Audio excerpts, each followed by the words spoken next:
Hello everyone. As part of our Better Outcomes webinar series, I'd like to thank you for joining us online today for this very special live broadcast. My name is Emily Eberly with Sachs Healthcare Communications, and I am your technical producer. It is my pleasure to welcome you to today's webinar, Optimizing Rapid Response Teams to Save Lives, New Technologies and Early Warning Systems.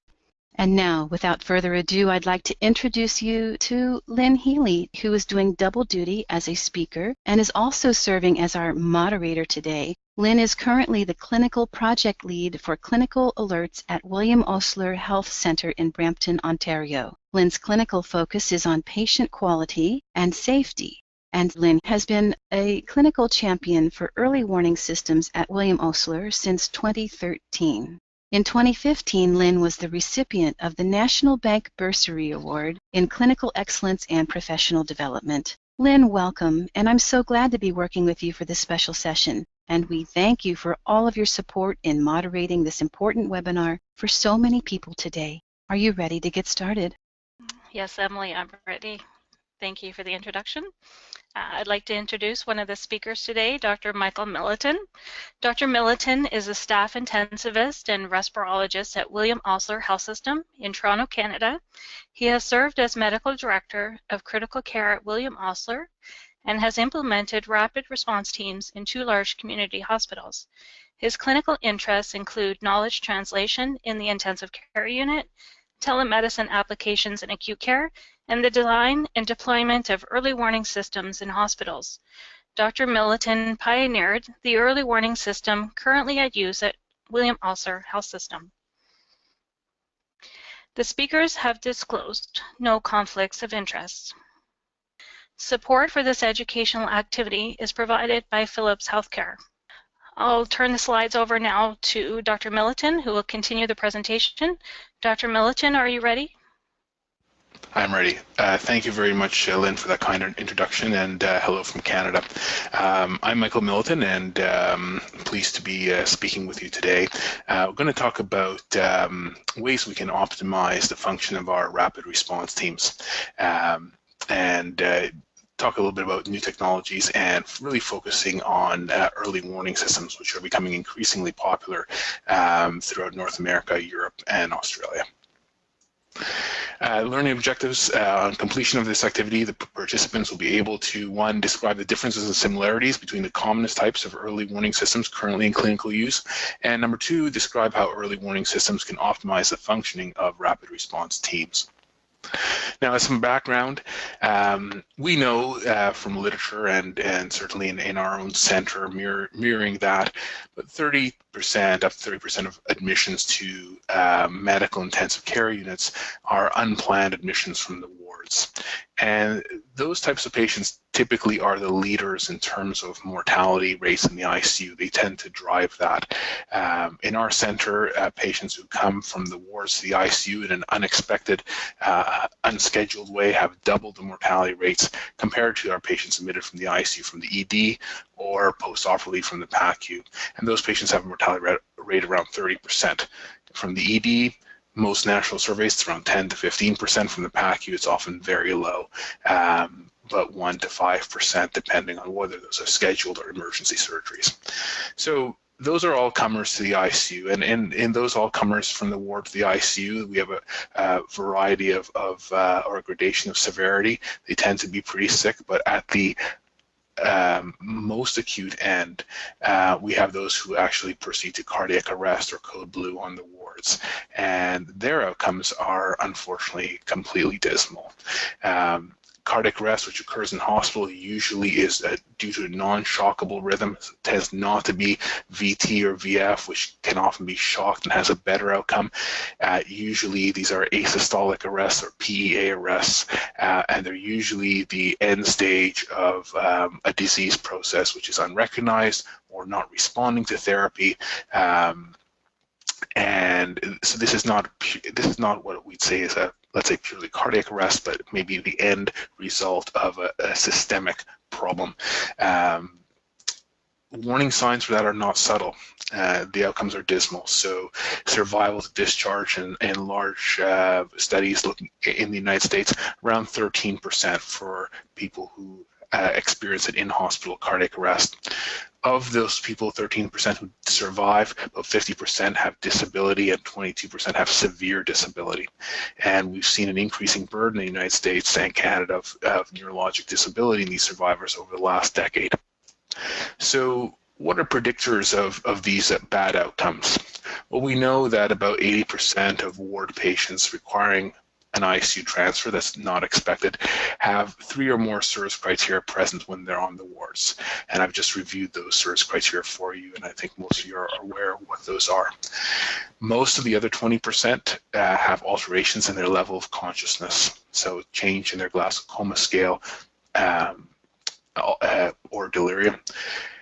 Vital signs are the key to diagnosis of a deteriorating patient on the wards. The most important vital sign is also the least accurately reported in the literature. We know this, and it is a challenge. It takes some time, it takes some observation, and it's the respiratory rate. And the respiratory rate is a really nice vital sign because it tells us about the respiratory system and the circulatory system. So we know that almost any lung problem will raise the respiratory rate. A low respiratory rate we can see with intoxication sometimes, but a high respiratory rate is often the body's response to acidosis. So if a patient's circulatory system is not working well, if their blood pressure might be low or seemingly normal but maybe too low for them, as that lactic acid level rises because of impaired organ perfusion, the respiratory rate will rise to offset that acidosis. And so the respiratory rate might be a nice clue. Even if the lungs are normal, a high respiratory rate may give us a clue as to a circulatory problem that might otherwise be occult, that may have a normal blood pressure until the very end. We do see that sometimes in our younger patients. So if we could think about a pathway and imagine a path with a deteriorating patient on the ward, and we have these little signposts along the way. So we have a stable patient developing some abnormalities and vital signs I talked about in the last slide. And the next thing we find is the vital signs get more abnormal and the patient starts meeting calling criteria for rapid response team. So needing loss of oxygen, very high or very low heart rate. Some centers use blood pressure as a criteria, tachypnea, altered mental status. Those things occur, and then finally, through one way or another, patients recognized to be sick enough, they end up in the ICU. If they're not recognized early enough, they might proceed to a code blue and to death. If we move back along that pathway to the earlier time when the patient's stable and first develops abnormal vital signs, we can potentially intervene at that time using an early warning system, even before the rapid response team is activated.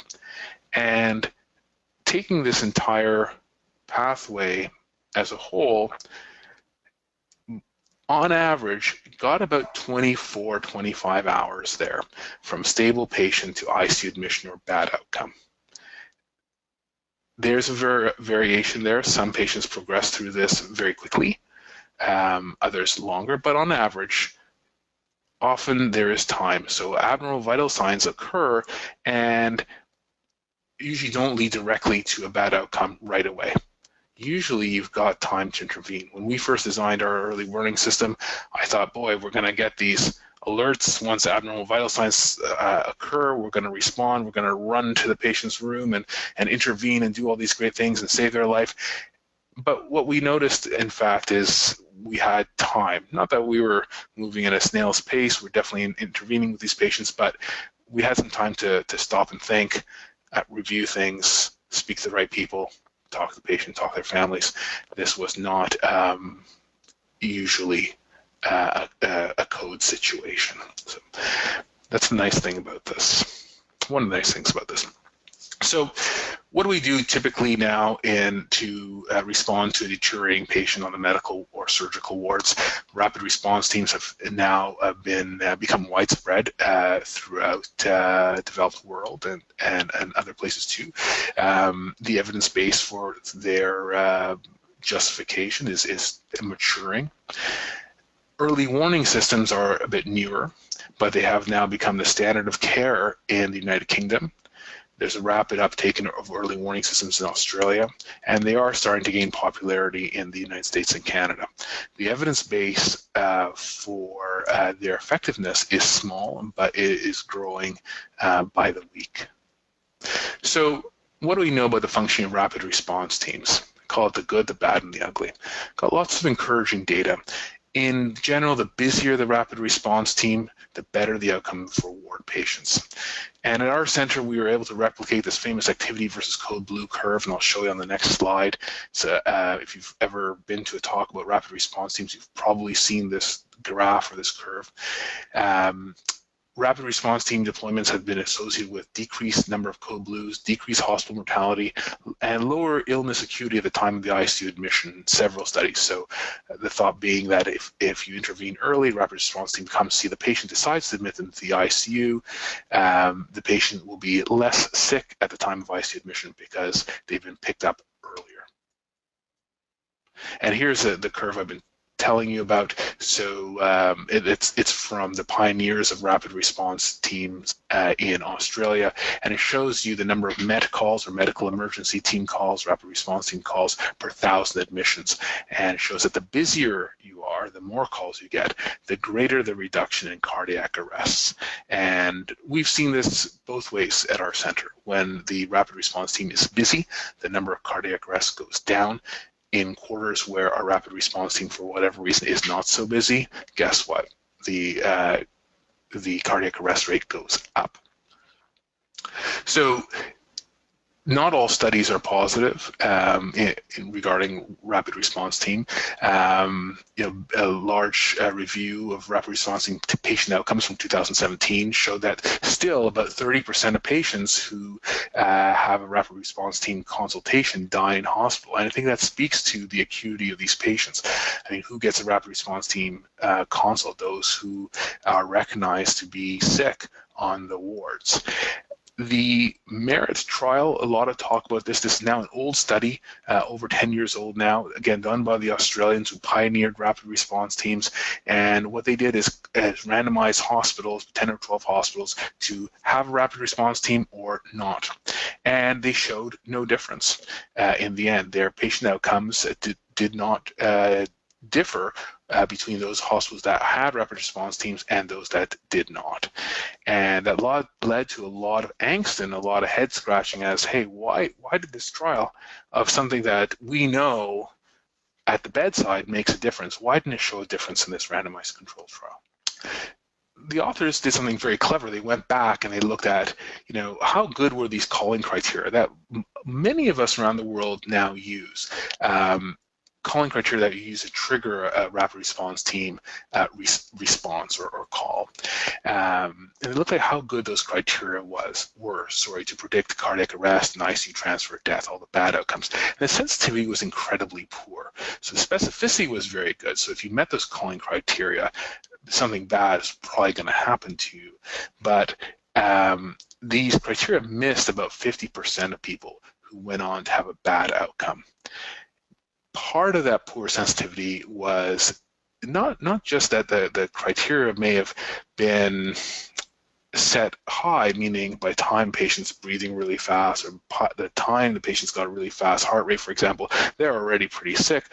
Part of the poor sensitivity was that calls weren't made. So when they looked back and said, okay, who really had these criteria present? Well, when they looked at all those patients, only half of them ever had a call made to the rapid response team. So the bottom line is rapid response teams were not activated as frequently as they were needed to be. So we can now think of this concept of dose of rapid response team. So if you're part of a rapid response team, think of yourself in a big syringe and someone's pushing that syringe and you want to be dosed appropriately, because if you're underdosing, your rapid response team response, you're not going to see those good outcomes that you want to see. You're not going to improve outcomes on the ward. So when there's an increasing time between calling criteria met and rapid response team activation, so calls made, but there's a big lag time, that's associated with increased mortality with an odds ratio of 2.5, so 2.5 times more likely to die if your call is made too late. If the rapid response team is not activated at all for a patient who does meet criteria, again, there's 1.5 times chance of dying if that occurs. And these are just 2 studies, and there are several others that show the same thing. This is a pretty consistent signal. So in summary, if no one calls at all, your patient could end up with a code blue and at near certain death. I showed you the outcomes earlier for in-hospital code blues. If no one calls for a while, they call, but they took their time for a variety of reasons, that might lead to an unplanned ICU admission and, again, a high risk of death. So on the wards, no one can hear you scream sometimes, and we need to fix that. So these problems have led to articles with titles like this: The Rapid Response Team Paradox. Why doesn't anyone call for help? This is by Michael Bleist, an Australian physician, one of the pioneers of rapid response teams, and you can hear the angst in almost feel or hear the angst in this title. Someone who's dedicated a lot of time and part of their life to operationalizing rapid response teams throughout the world, and then realizing, hey, no one's calling us enough. So why does this happen? Why do we underdose our rapid response teams? So activation of rapid response team or medical emergency team depends on a lot of things. Staff at the bedside have to be accurate in their observations. They have to make a judgment about the patient's condition. They need to be diligent in the measurement of vital signs, and they need to call for help in a timely fashion. Often our systems are siloed, so rapid response team providers have only limited means to change this dynamic. Rapid response team providers are typically not at the bedside. They are often in the ICU. They may be covering an entire hospital. They can't be everywhere all the time. And so there is a bit of that siloing. We do a lot of education, get out there, talk to our ward providers a lot, but in the end, we're relying on those ward providers, nurses, RTs, physicians, families sometimes, to make that phone call. So 12 years after the MERIT study, when we look at our no-call scenario, so patient has criteria but calls aren't made, many medical emergency teams or rapid response teams use the same calling criteria as they did in the negative MERIT study. When we look at delayed call scenarios, the delay from from meeting criteria for activating the team, enter into the Meditech, and I'm sorry, that's our system in Toronto, to the actual call made can be as high as 8 hours. In our center, we had, before some improvements, documented up to the 8-hour lag time between entering those vitals, patient vitals, into the computer and then getting a call made. Time to documentation of obtained vital signs can be as long as 8 hours from bedside into the chart. So there's those lags to consider as well. So that leads to some frustration sometimes. So this leads us to the question of, how do we optimize our rapid response team activation? So going out there and doing rapid response team work, going to the bedside saying, hey, this patient's had abnormal vital signs for hours now. We're just getting called right now at 3 in the morning. It's been a long time. What's going on? How can we optimize the way we work? So we can consider improving the performance of that signal, or what's called in literature the afferent arm, the signaling of the rapid response team. We can hardwire that or use a forcing function. And that's really the rationale for early warning systems and really how it works. It's a way to make sure that when a patient actually has calling criteria, that someone is alerted to that right away. So that brings us to early warning systems. So what is it? It's a systematic and usually computer-assisted scrutiny of vital signs data sets. What the computer will do is look for abnormal patterns that you define that are known to predict bad outcomes. So, but they're not set in stone, and typically you'll go back to literature and say, okay, what are the vital sign abnormalities that predict bad outcomes from my group of patients, be they medical, surgical, pediatric, obstetric. Abnormal patterns of vital signs then are packaged as alerts. So when we started with our system, for example, we used SIRS criteria, and if a patient met 3 out of 4 SIRS criteria, after the nurse entered the vital signs into the EMR, into the electronic medical record, the EMR would just then crunch those vital signs and say, okay, of the vital signs I have, do any of them meet SIRS criteria? And if 3 out of 4 SIRS criteria were met, the EMR would then spit out an alert. And we had a mechanism whereby that alert could be then sent to a provider. And the key is, I think, an accountable care provider has to be sent to the right level of provider. And I think that's one of the secrets of success of the system, and I'll talk to that in a moment. The response to the alert is well-defined, it's scalable, and patient-focused. By scalable, I mean the response can vary from, okay, we need to pay more attention to this patient, we're going to increase the vital sign frequency, all the way to we're going to call a code because we think this patient's really sick, and then everything in between that as well. So we can stop there and say, oh, wait. Experienced bedside clinicians, nurses, doctors, RTs, they often have, after a few years of practice, a good intuition, a good intuitive sense about which patients are sick. And so do we really need a computer to tell us who's sick? Sometimes we forget to use our intuition on the wards. There's cognitive overload. There's lots of competing tasks. There's lots of distractions these days, more and more all the time. Sometimes our intuitions are wrong. We have complex patients with lots of different things going wrong. We have overlapping presentations of different diseases. So, sometimes the different diseases mimic each other.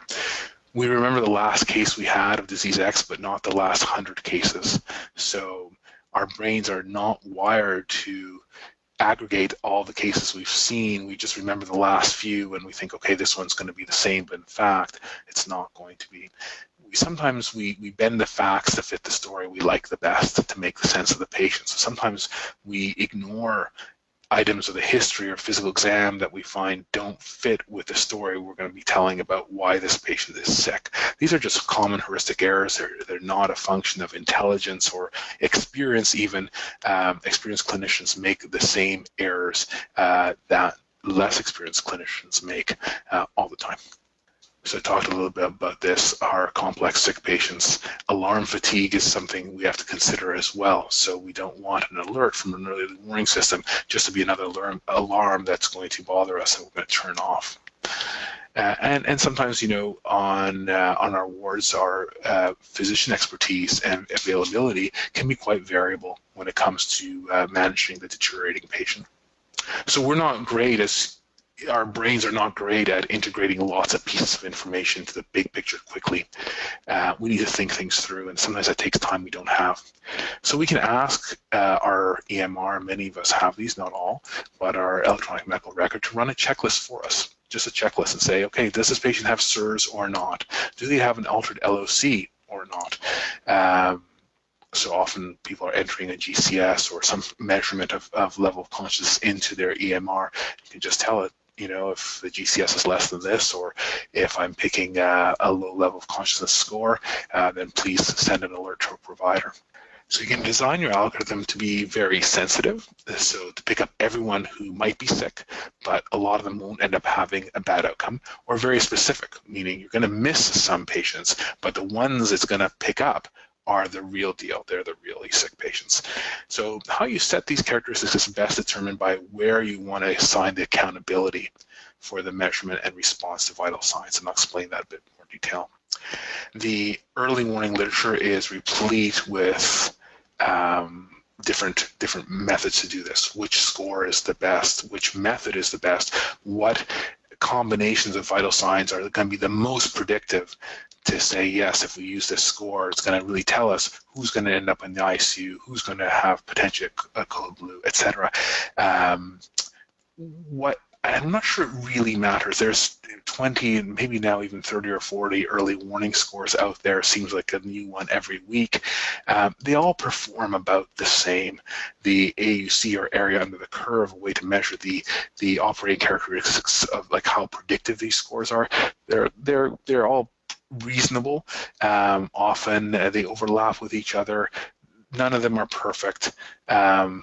Few of them are terrible, and I'm going to say it doesn't really matter which one you choose. There's a lot to pick from, and you choose the one that makes most sense to your centers and your teams. What really does matter is matching the alert to the level of accountability. So before I talk about these studies,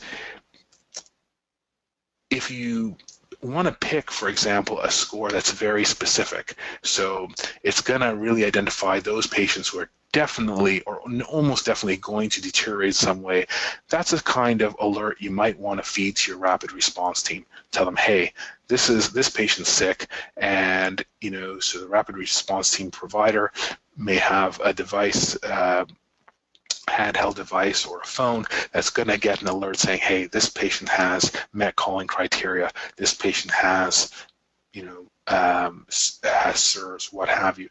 You want to give the rapid response team only the highest level of alerts, because otherwise they're going to be everywhere. If you're using a more sensitive, less specific alert, for example, lots of patients on the wards have meet SIRS criteria, but only about 15% of patients meeting SIRS criteria will ever go on to have a bad outcome. There you have to be a little more careful. So that's what we did. We looked at SIRS criteria, some mental status criteria, and then we said, okay, if patient's going to trigger that kind of alert, the alert should go to the charge nurse on the ward, not the bedside nurse, because they've got a lot to do. They've already got lots of alarms singing at them. Let's put it one level up to the charge nurse. The charge nurse then gets that alert and goes to the bedside and triggers response, and we'll talk a bit more about that soon. So that's kind of the concept behind what type of alerts are used.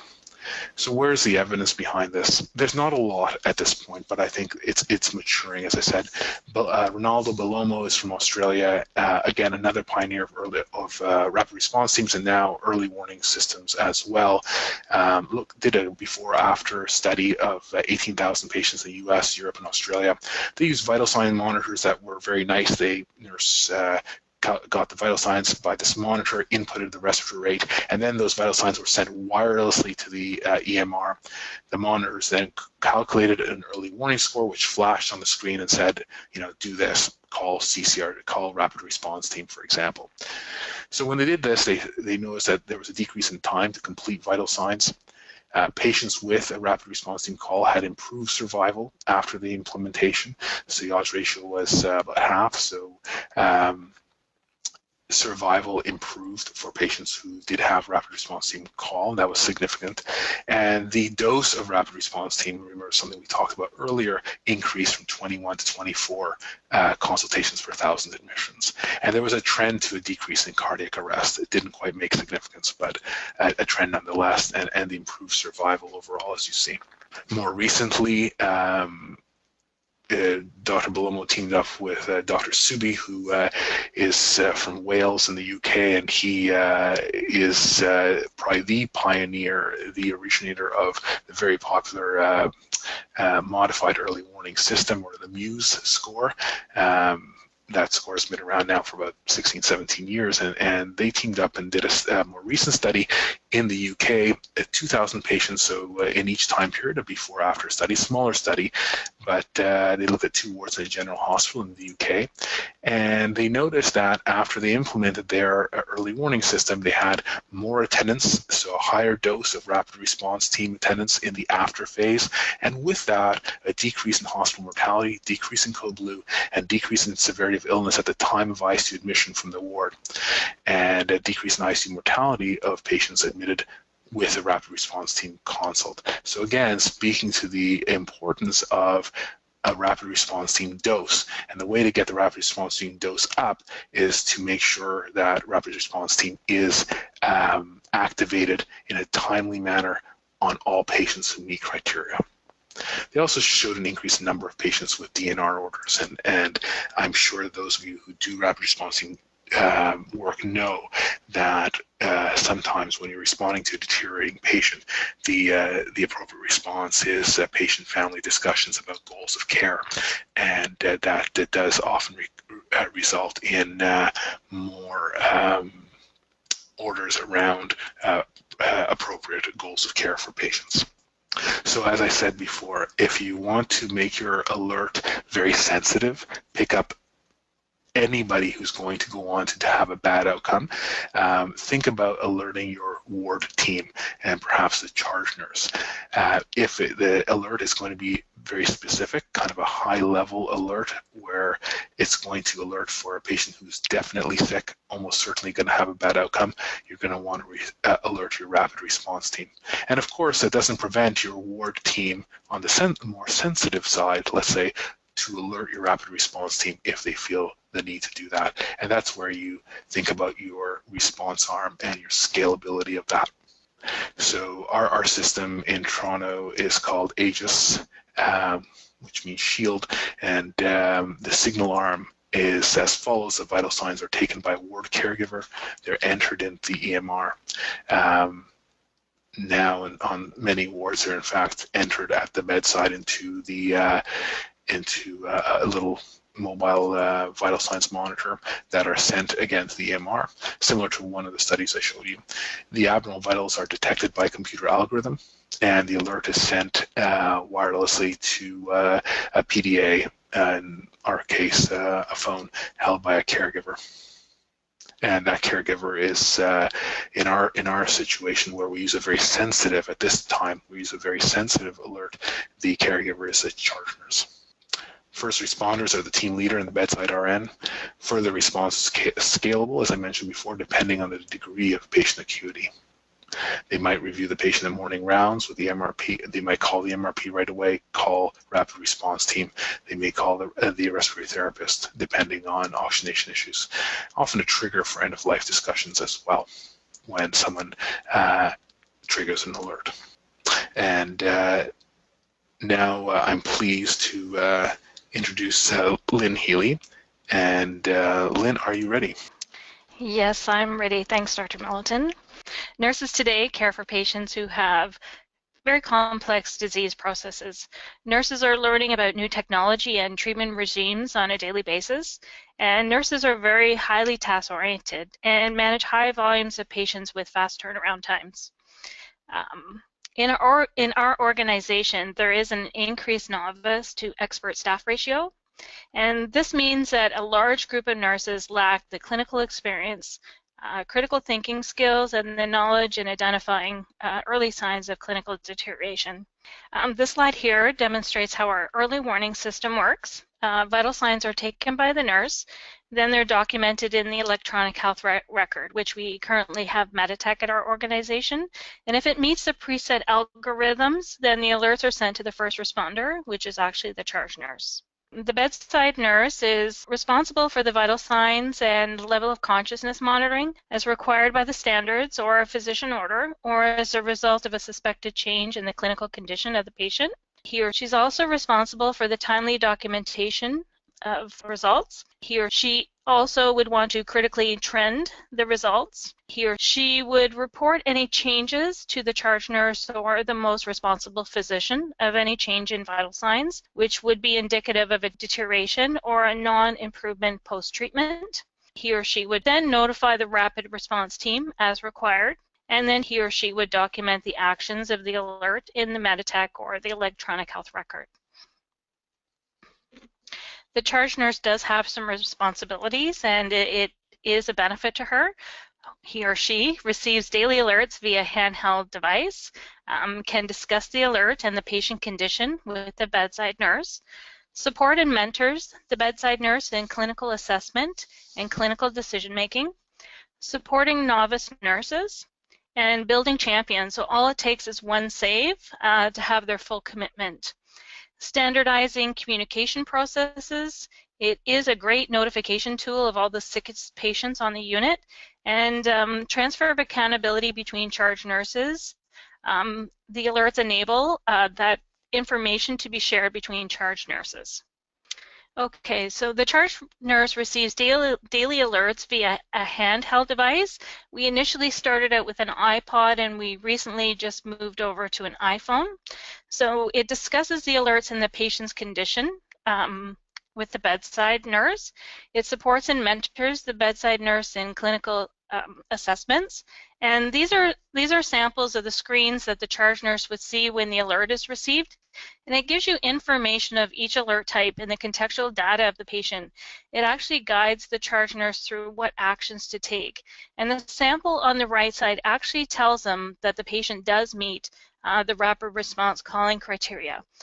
For nursing, these tools help to identify clinical deterioration early so that we can intervene as soon as possible and provide better outcomes. And these actual screenshots are what the charge nurse sees, and it actually guides them and instructs them on actually what actions they need to take. So I'm going to turn the presentation back to Dr. Milliton, and he's going to talk about post-implementation and its refinements. Thank you, Lynn. I have to mention that Lynn has been absolutely instrumental in the design and implementation of our early warning system, and really takes a huge measure of responsibility for the success of our early warning system, and just a very public thank you to her for that. So I will talk a bit about implementation of our system and some refinements we made as we went along. So we, as I mentioned, we initially included a service criteria as our alerts, and then we, I think, got a little bit smart and realized, hey, we should put rapid response team criteria in there as well, so that when those are met, we're not just relying on, you know, somebody making a phone call, but in fact, once those criteria are put into the Meditech or the EMR, then an alert will be sent to the charge nurse, and he or she will know right away that, hey, this person meets rapid response team criteria, and the message will say, as you saw on the previous screen, you know, please activate rapid response. Getting patient vital signs into the EMR in real or near time was a sort of side project that Lynn also spearheaded here, and it was a nice way to leverage the work we were doing in early warning into helping decrease the time that a nurse needed to get those vital signs actually from the bedside into the EMR. It was certainly helped by some capital investment into monitors that would send that wirelessly, but certainly that's not the case at every center. But certainly implementing early warning, explaining to staff how important it is to get those vital signs into the machine quickly so that the alerts can be done and sent if necessary, is definitely a nice side project that has a, you know, an additive benefit. And I find often these QI projects often spawn more similar projects with nice benefits. We did add in triggers for neurologic deterioration as well. We used an AVPU or AVPU score, given the sometimes complexity of having to calculate a GCS score at the bedside, and AVPU is just an AVP or U, A alert, V, someone who's responding to voice only, P, the patient is only responding to painful stimuli, and U, the patient is completely unresponsive. So if in our system, if the patient is responding just to pain or is unresponsive, then that will trigger an alert as well. So our system is decentralized, so we don't have a significant increase in workload for the charge nurse. The number of new alerts would be about 3 per shift per ward of about 20 to 30 patients. So it makes an average of 6 alerts per shift per ward, and that includes repeat alerts as well. So a manageable workload. As Lynn mentioned, the day and night shift team lead will have enhanced communication about who's sick.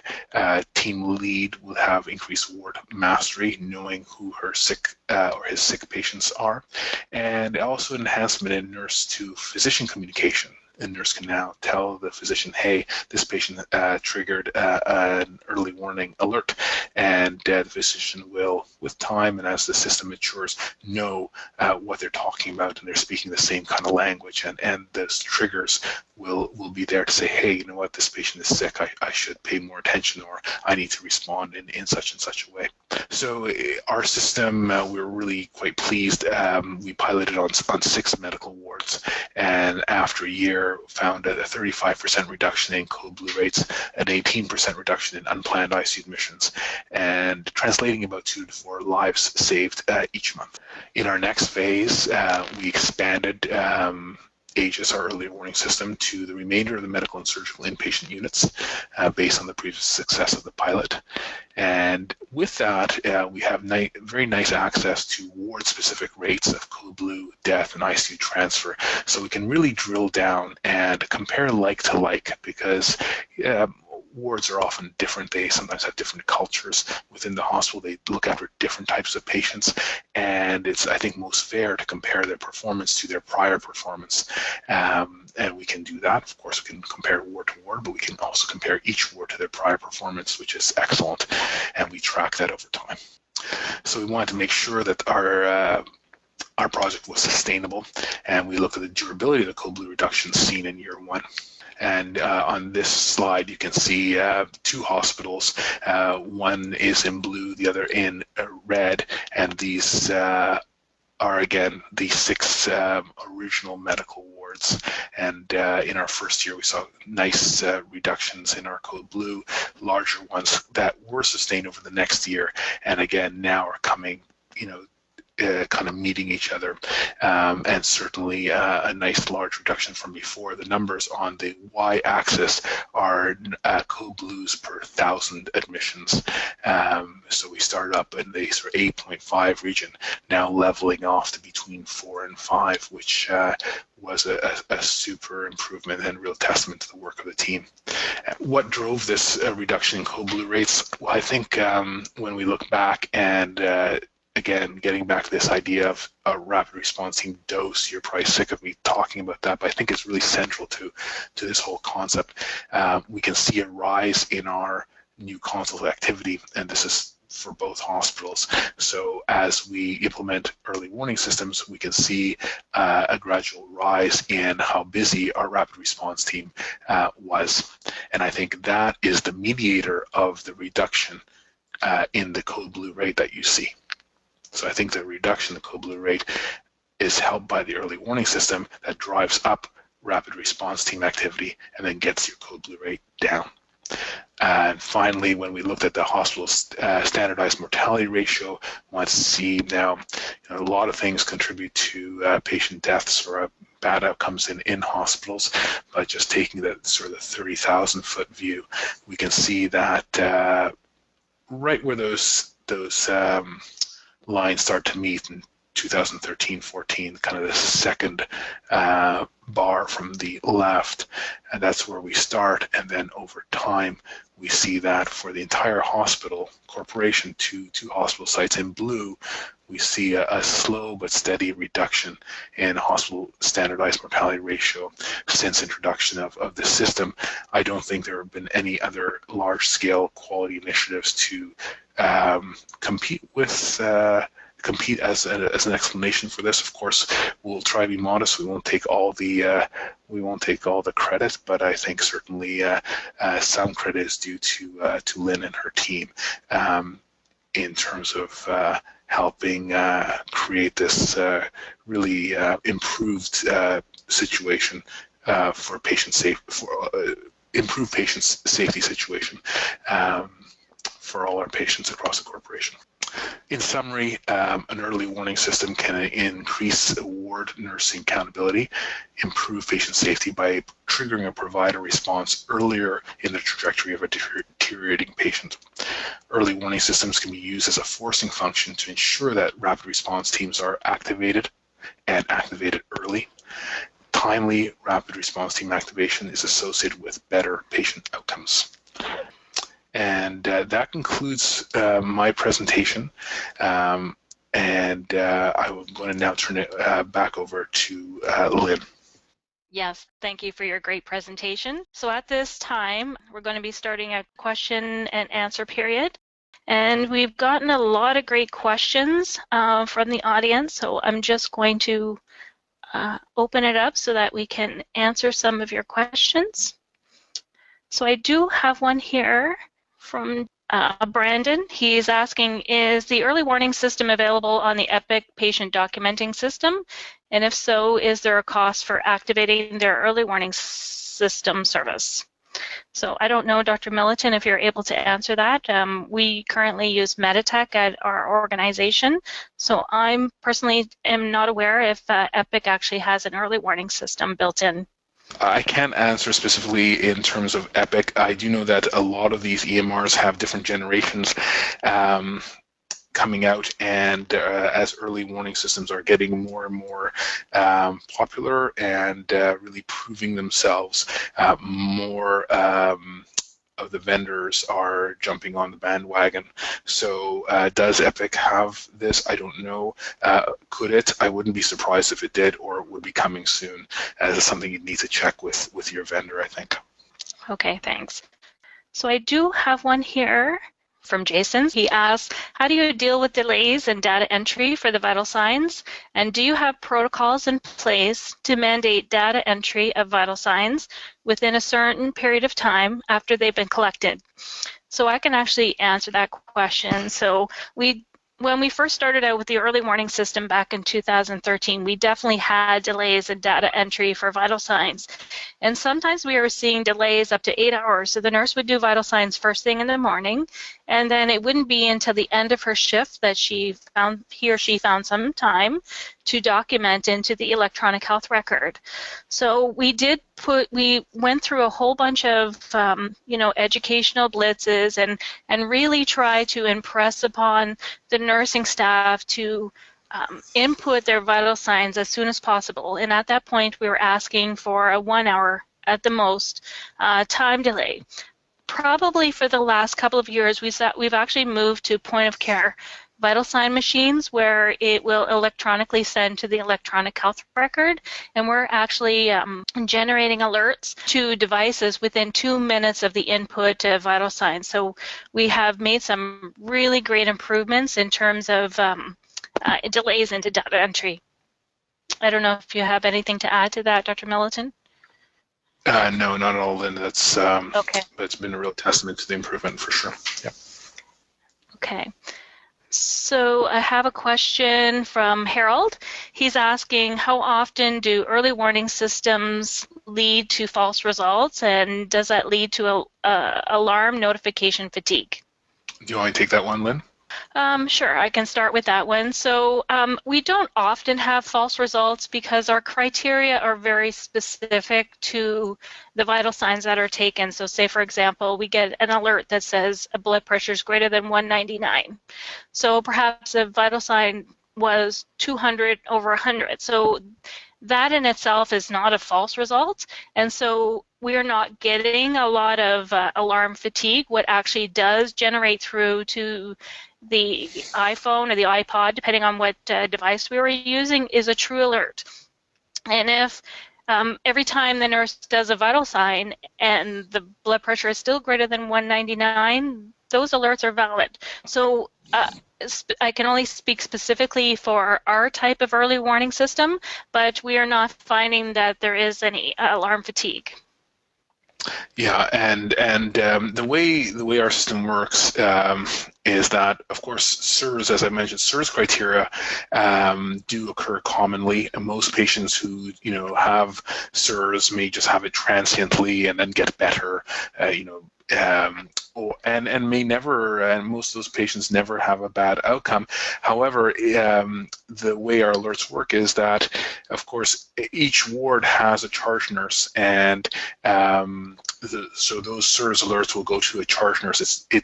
What you want to avoid is, of course, getting every patient with SIRS in your hospital alerting to one device or to one person, because that's going to cause alarm fatigue. If your hospital has 10 wards or 20 wards, and 3 of those 20 patients are triggering, have SIRS, that's going to be that's going to cause alarm fatigue. But if you can work out a way, and in our system it was not difficult for your IT folks to decentralize the alerts, meaning that each phone carried by a charge nurse will only get alerts from that ward. So let's say from our neurology ward, where Lynn started out, she would only get alerts from that ward.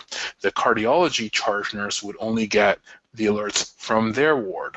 So you kind of decentralized the system, so it became the alerts, and let's say the burden of alerts became manageable.